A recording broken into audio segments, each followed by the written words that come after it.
Hello everyone, I welcome us to RMA Baba Yoruba tutorial services. Today we are going to be talking about pronoun. As we know, pronoun is an important aspect in any language in the world. So today we are going to be looking at Yoruba pronoun, then we are going to be saying some things in English. Likewise, we are going to be saying some things in Yoruba language. Thank you. Get along with us.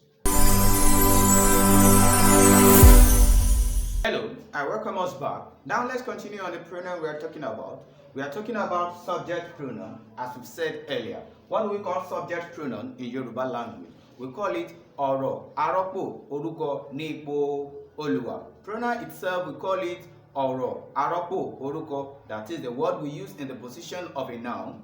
Ọ̀rọ̀, àrọ́pò, orúkọ. That is ọ̀rọ̀ tí a fi rọ́pò ọ̀rọ̀, orúkọ. Then we call it ọ̀rọ̀, àrọ́pò, orúkọ. The subject pronoun, they are 6 in number, and we can have it in 2 ways, either in a singular form or in a plural form. Then it can be in 3 positions. 1, first person, second person, and third person.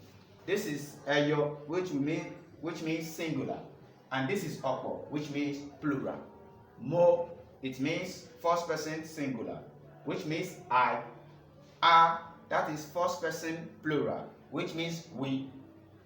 O, that is second person singular, which means you.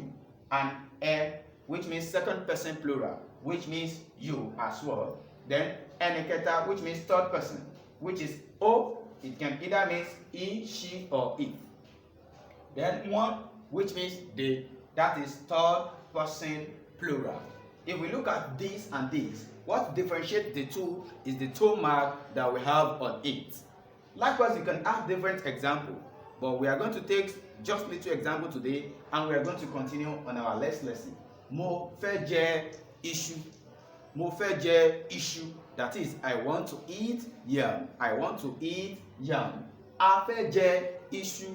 We want to eat yam. That is, we make use of first person singular and first person plural. So we are going to stop here today. If we enjoy this lesson, let's kindly join us on our next episode. Thank you.